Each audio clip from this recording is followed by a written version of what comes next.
L'infomédia qui fait la une ce matin, c'est les propos d'Éric Zemmour. Ils font une nouvelle fois polémique avec cette interview accordée la semaine dernière. Le chroniqueur a exprimé son respect à l'égard des terroristes djihadistes, des propos qui ont provoqué une levée de boucliers. Jérôme Ivanichenko, bonjour. Bonjour Thomas. On va revenir donc sur cette interview d'Éric Zemmour. C'est dans le dernier numéro du magazine Causeur. Oui, l'ancien polémiste dont n'est pas couché fait la couverture du dernier Causeur et sous ce titre, Zemmour le Gaulois, une référence à la petite phrase de Nicolas Sarkozy. En page intérieure, on découvre un grand entretien dans lequel Éric Zemmour s'exprime sans langue de bois avec ce sens de la provocation qu'on lui connaît. Il est d'abord interrogé sur les terroristes qui agissent au nom de l'islam et qui sont présentés comme des esprits faibles. Cette affirmation, Éric Zemmour la réfute catégoriquement. Pour lui, les djihadistes ne sont ni des abrutis ni des fous. Il ne veut surtout pas les mépriser. Et puis surtout, il a cette phrase sur ces islamistes radicaux qui passent à l'acte au nom de leur religion. Et c'est cette phrase justement qui fait polémique ce matin. Je la cite: « Je respecte des gens prêts à mourir pour ce en quoi ils croient, ce dont nous ne sommes plus capables. » En quelques mots, Éric Zemmour exprime son estime pour ceux qui choisissent de mourir pour leur foi.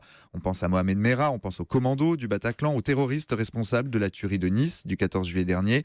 Et il enfonce encore le clou. Si on l'écoute, l'histoire est remplie d'innocents qui meurent parce qu'ils sont dans le mauvais camp, parce qu'ils se retrouvent au mauvais endroit, au mauvais moment. S'il juge ces actes criminels et mauvais, il voit quelque chose de respectable dans ces gestes perpétrés au nom de leur mort. Ces propos ont suscité immédiatement une grande émotion. Oui, d'abord dans les rangs des associations de victimes des attentats, qui voient dans cette énième provocation une forme de glorification du terrorisme, une manière de légitimer, de justifier l'horreur. Dans un communiqué, SOS Racisme a indiqué avoir déposé un signalement auprès du parquet de Paris. Indignation aussi pour certains collaborateurs d'Éric Zemmour. Ça grince des dents chez RTL, où le polémiste assure une chronique 3 fois par semaine. La Société des journalistes de la station estime qu'avec ses propos, Éric Zemmour franchit la ligne blanche, qu'il s'enferme dans une logique qui fait le jeu des tenants du terrorisme. La SDJ se désolidarise de propos qui portent atteinte à la mémoire des victimes du terrorisme et à la douleur des familles.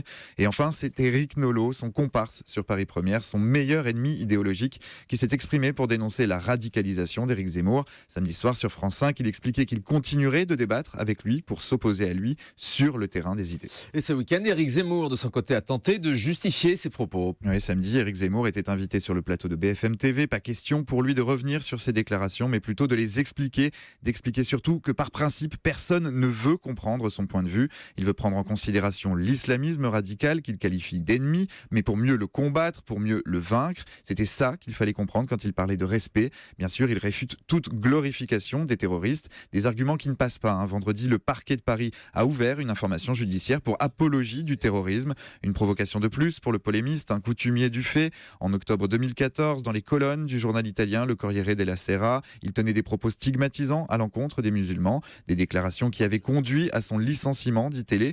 Un an plus tard, il était d'ailleurs aussi condamné pour provocation à la haine. On verra dans les prochaines semaines si cette nouvelle polémique aura les mêmes effets sur Éric Zemmour, plus que jamais décidé à se construire dans la provocation. Voilà, nouvelle provocation d'Éric Zemmour. Merci beaucoup Jérôme Ivanichenko.